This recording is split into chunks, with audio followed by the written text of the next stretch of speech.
इत्तेफाक से उस जंगल में उस बादशाह का बेटा शिकार खेलने आया हुआ था और उसके दोस्त पानी पीने के लिए दरिया के करीब आए थे। एक दोस्त ने चमकते हुए सोने के बाल देखे और फौरन उन्हें उठाकर शहजादे के पास ले आया। शहजादा उन बालों को देखकर हैरान रह गया और उन्हें अपने कमरे में ले गया। मलिका ने उसे खाना पेश किया मगर शहजादे ने इनकार कर दिया। वो खामोश रहा, लेकिन जब अगले दिन नाश्ता और चाय भी न ली तो मलिका परेशान हो गई और बादशाह से कहा कि शहजादा कुछ खामोश है और जब से शिकार से वापस आया है कुछ नहीं खाया। बादशाह ने वजीर के लड़के को बुलाया और कहा, तुम शहजादे से उसकी उदासी का सबब मालूम करो। वजीरजादा शहजादे के पास गया और पूछा, आखिर तुमने कल से खाना क्यों नहीं खाया? तुम इतने खामोश क्यों हो? शहजादा पहले तो बचने की कोशिश करता रहा, लेकिन वजीर के बेटे के बार बार सवाल करने पर शहजादे ने कहा, मैं वो लड़की चाहता हूं जिसके सोने के बाल हैं। वजीरजादे ने कहा, ये तो कोई बड़ी बात नहीं, मैं भी बादशाह से इजाजत लेकर आता हूँ। फिर वजीरजादा बादशाह के पास गया और कहा, कल जब हम शिकार से वापस आ रहे थे और दरिया के किनारे पानी पीने गए थे, वहां हमें ये सोने के बाल मिले। शहजादा इन बालों वाली लड़की से शादी करना चाहता है। बादशाह ने यह सुनकर शहजादे को बुलाया और कहा, तुम खाना खाओ, मैं हुक्म देता हूँ कि सोने के बाल वाली लड़की को तलाश किया जाए। बादशाह ने इस हुक्म के साथ कोतवाल को भेजा कि वो फौरन लड़की की तलाश शुरू कर दे। कोतवाल ने हुक्म मिलते ही सिपाहियों को मुख्तलिफ इलाकों में रवाना कर दिया, मगर एक हफ्ते तक सोने के बालों वाली लड़की का कुछ पता न चला। शहजादे को जब मालूम हुआ तो बीमार पड़ गया। बादशाह शहजादे की बीमारी से परेशान हो गया और ऐलान कर दिया कि जो कोई भी सोने के बालों वाली लड़की का पता बताएगा उसे भारी इनाम दिया जाएगा। इनाम की लालच में बहुत से लोग तलाश शुरू कर गए, मगर लड़की का कोई सुराग न मिला और शहजादे की हालत खराब होती गई। आखिरकार बादशाह ने वजीर से कहा, अगर 1 महीने में सोने के बालों वाली लड़की का पता न चला तो मैं तुम्हें सजा दूंगा। वजीर ने ये सुना तो अपने घर आकर कहा, अब मेरी मौत करीब आ गई है, लेकिन मुझे यकीन है कि मैं सोने के बालों वाली लड़की का पता खुद लगा लूंगा। आखिरकार वजीरजादे ने एक चूड़ियां बेचने वाले का रूप धार लिया और दरिया के किनारे चलना शुरू कर दिया। जहां भी कोई गांव आया वहां जाकर चूड़ियां बेचता और चूड़ियां ले लो की आवाजें लगाता। गांव की लड़कियां जब ये आवाजें सुनती तो बाहर आ जाती। वजीर हर लड़की के बाल भी देखता। 20 दिन गुजर गए मगर उसका कोई सुराग न मिला और वो परेशान हो गया कि अब उसका कत्ल हो जाएगा। वो जल्दी से सफर करता रहा और आखिरकार शहजादी नीलोफर के शहर पहुंचा। वहां भी चूड़ियां बेचता रहा, लेकिन किसी को भी सोने के बालों वाली लड़की का पता न मिला। जब वो चूड़ियां बेचता तो हर लड़की से यही सवाल करता, हमारे मुल्क में एक लड़की है जिसके सोने के बाल हैं, क्या तुम्हारे यहाँ भी ऐसी लड़की है? लड़कियां सर हिलाकर जवाब देती थीं कि वो इस बारे में कुछ भी नहीं जानती। एक दिन जब महीने के खत्म होने में सिर्फ चंद दिन बाकी थे, वजीरजादे को खजानेदार की बेटी ने चूड़ियां खरीदने के लिए बुलाया। जब वो उस लड़की को चूड़ियां पहना रहा था तो उसने उससे भी वही सवाल किया जो वो अक्सर लड़कियों से पूछता था, हमारे मुल्क में एक लड़की के सोने के बाल हैं, क्या तुम्हारे यहाँ भी किसी के सोने के बाल हैं? लड़की ने कहा कि वो शहजादी नीलोफर को जानती है और उसके बाल सोने के हैं। वजीरजादा ये सुनकर बहुत खुश हुआ, लेकिन उसने फौरन कहा, ये गलत है, शहजादी के बाल सुनहरे होंगे, सोने के नहीं हो सकते, तुम गलत कह रही हो। लड़की ने गुस्से में कहा, मैं झूठ नहीं बोल रही हूँ। वजीरजादे ने जवाब दिया, और नहीं तो क्या। इस पर लड़की मजीद गुस्से में आई और कहा, अगर मैं तुम्हें शहजादी के सोने के बाल लाकर दिखा दूं तो? वजीरजादे ने फौरन कहा, अगर तुमने शहजादी के सोने के बाल दिखा दिए तो मैं तुम्हें ये कीमती चूड़ियां मुफ्त दे दूंगा, लेकिन अगर तुम गलत निकली और शहजादी के बाल सोने के ना हुए तो तुम्हें मुझसे शादी करनी पड़ेगी। लड़की ने यह शर्त कबूल कर ली। वजीरजादा वहां से चला गया। लड़की शाम को शहजादी के पास गई और बातों के दौरान चुपके से एक बाल तोड़ लिया। फिर शहजादी से इजाजत लेकर घर वापस आ गई। अगले दिन वजीरजादा जब चूड़ियां बेचते हुए लड़की के घर के करीब से गुजर रहा था तो लड़की ने उसे बुलाया और शहजादी के सोने का बाल उसके सामने रख दिया। देखो, अब यकीन आया? लड़की ने कहा। वजीरजादा मुस्कुराकर बोला, वाकई तुम सच कहती थी, तुमने शर्त जीत ली, अब ये सब चूड़ियां तुम्हारी हैं। लड़की ने चूड़ियां अपने पास रखी और वजीरजादा फौरन वहां से रवाना हो गया। उसने एक घोड़ा खरीदा और अपने मुल्क की तरफ रवाना हो गया, क्योंकि महीने के खत्म होने में सिर्फ 2 दिन ही बाकी थे और उसका शहर यहाँ से बहुत दूर था। वजीर ज़ादा दिन रात घोड़ा दौड़ाता रहा, लेकिन शहर काफी दूर था। उधर महीना खत्म हो गया और बादशाह ने वजीर को बुलाकर पूछा, क्या तुमने सोने के बालों वाली लड़की का पता लगा लिया? बेचारा वजीर बोला, वजीर ज़ादा खुद उसकी तलाश में गया है।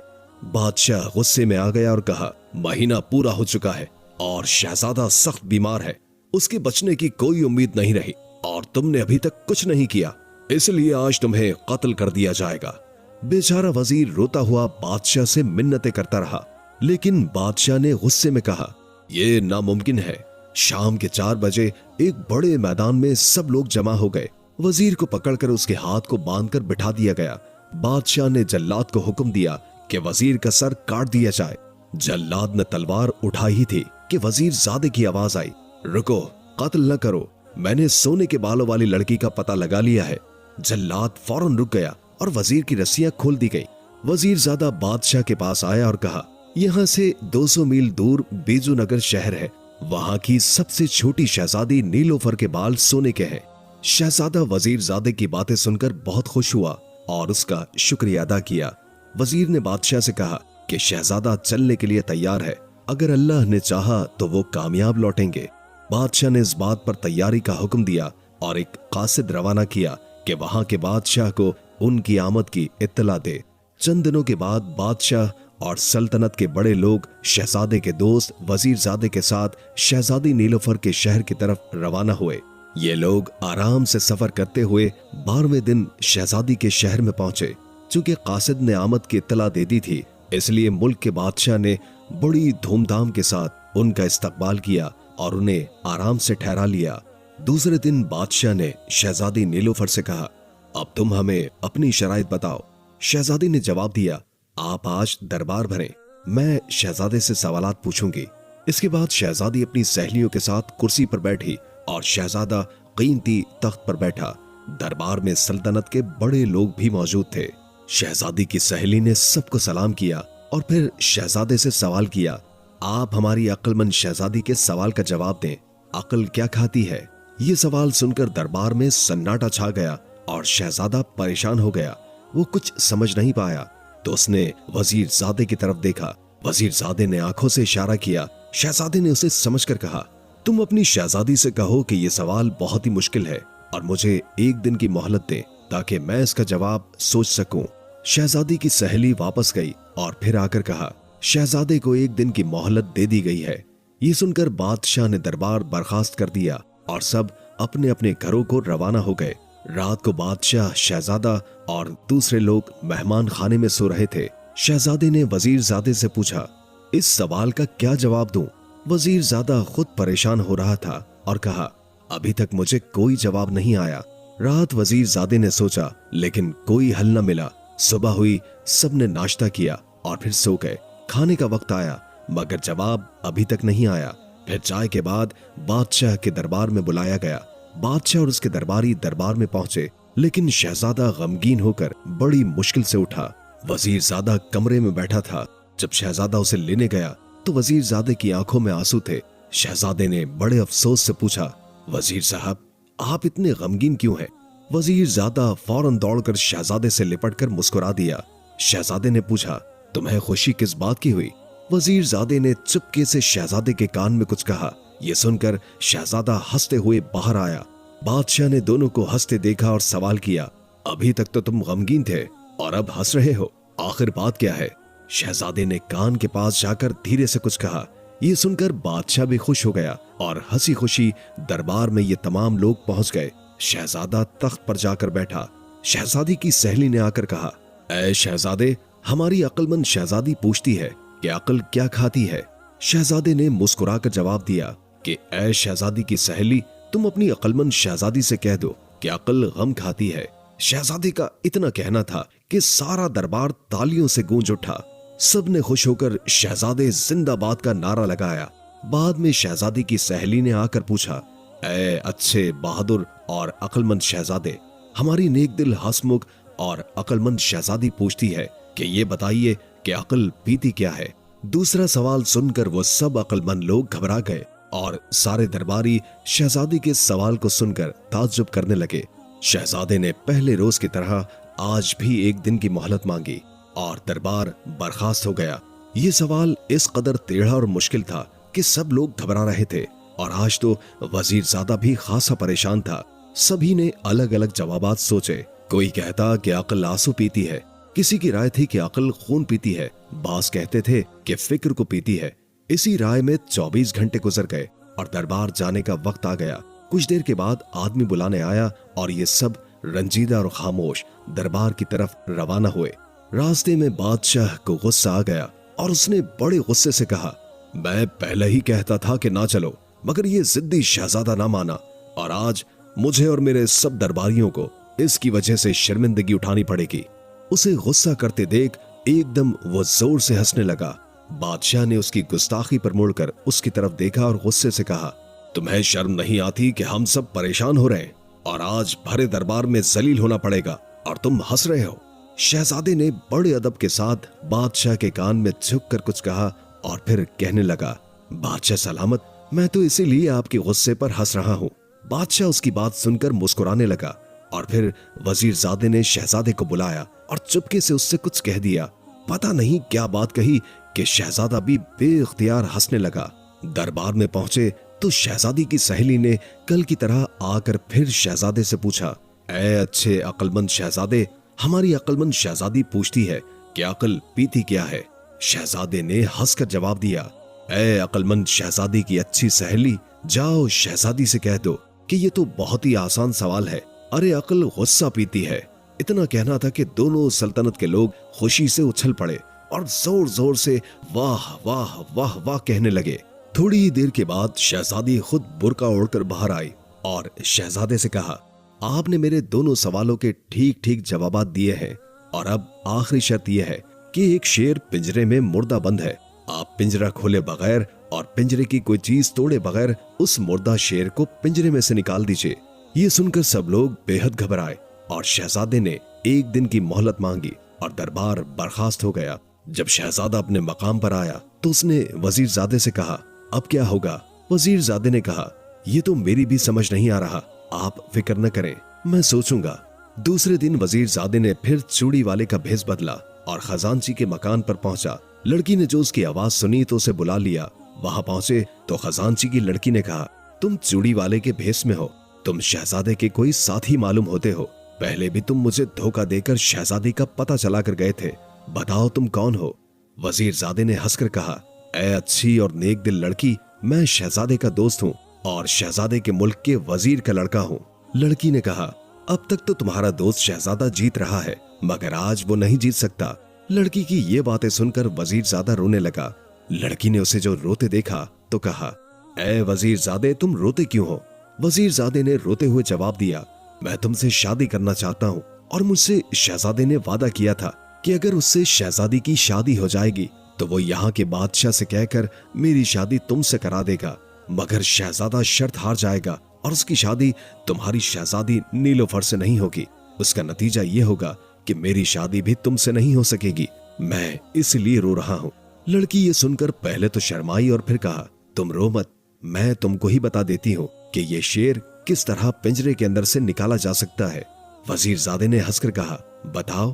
खजांची की लड़की ने कहा, दरअसल इस पिंजरे के अंदर असली शेर नहीं है, बल्कि एक मोम का शेर बिल्कुल असल शेर की सूरत का बनाकर खड़ा कर दिया गया है और उस पर रंग फेर दिया गया है। अगर लोहे की एक गर्म सलाख जो आग पर सुर्ख कर ली जाए उस शेर के पेट में घोंप दी जाए तो उसका मोम पिघलकर पिंजरे से बाहर आ जाएगा और इस तरह शहजादी की ये शर्त भी पूरी हो जाएगी कि बगैर पिंजरा खोले शेर को बाहर निकाल दिया जाए। ये सुनकर उसने खजांची की लड़की का बहुत बहुत शुक्रिया अदा किया और वहां से फौरन दौड़ता हुआ शहजादे के पास आया और फिर उसे अलग ले जाकर ये सारा किस्सा कह सुनाया। शहजादा ये सुनकर बहुत खुश हुआ और फौरन जाकर बादशाह को इसकी इत्तला दी। बादशाह ने वजीरजादे की अक्लमंदी की बड़ी तारीफ की और कहा कि वो यहाँ के बादशाह से कहकर खजांची की लड़की से उसकी शादी जरूर करवाएगा। शाम को लोग बड़े इत्मीनान से दरबार में पहुंचे और शान से जाकर अपनी अपनी जगह पर बैठ गए। थोड़ी ही देर के बाद शहजादी बाहर आई और शहजादे से कहा, आप शर्त पूरी करने के लिए तैयार हैं या वापस जाना चाहते हैं? शहजादे ने हंसकर कहा, ऐ अक्लमंद शहजादी, मैं अकेला वापस नहीं जाना चाहता, बल्कि आपको भी अपने साथ ले जाना चाहता हूँ और आपकी शर्त को पूरा करने के लिए तैयार हूँ। शहजादी ने हुक्म दिया कि शेर का पिंजरा लाओ। थोड़ी देर के बाद शेर का पिंजरा लाया गया और उस पिंजरे के अंदर एक शेर बंद था और ऐसा मालूम होता था कि सचमुच का कोई जिंदा शेर पिंजरे के अंदर खड़ा है। कारीगरों ने उस मोम के शेर को इस अच्छे तरीके से बनाया था कि ये पहचानना मुश्किल था कि ये नकली शेर है। सब दरबारी उसे देखकर बहुत हैरान हुए कि इस जिंदा शेर को शहजादा बगैर पिंजरा खोले या पिंजरा तोड़े बगैर किस तरह से बाहर निकालेगा। पहले तो शहजादे ने उठकर पिंजरे को अच्छी तरह देखा और फिर शेर को बड़ी देर तक देखता रहा और फिर हुक्म दिया कि एक लोहे की बड़ी सी सलाख लाई जाए और बहुत सी आग सुलगाई जाए। हुक्म की तामील की गई। जब आग सुलगाई गई तो शहजादे ने उस सलाख को आग के अंदर रख दिया। सब लोग शहजादे की इस हरकत पर ताज्जुब करते रहे और उनकी समझ में कुछ भी ना आया कि शहजादा क्या कर रहा है। जब 1 घंटा गुजर गया तो शहजादे ने सलाख उठाकर शेर के पिंजरे के अंदर शेर के पेट में उस आग को घोंप दिया। गर्म लोहा जो मोम के शेर पर लगा तो फौरन पिघलने लगा और थोड़ी ही देर के बाद सब मोम बहकर पिंजरे के बाहर आ गया। ये देखकर सब लोगों ने खूब शोर मचाया। शहजादे ने कहा, ऐ अक्लमंद शहजादी, मैंने बगैर पिंजरा खोले या तोड़े इस शेर को बाहर निकाल दिया है। अब आप बताइए आपकी क्या शर्त है।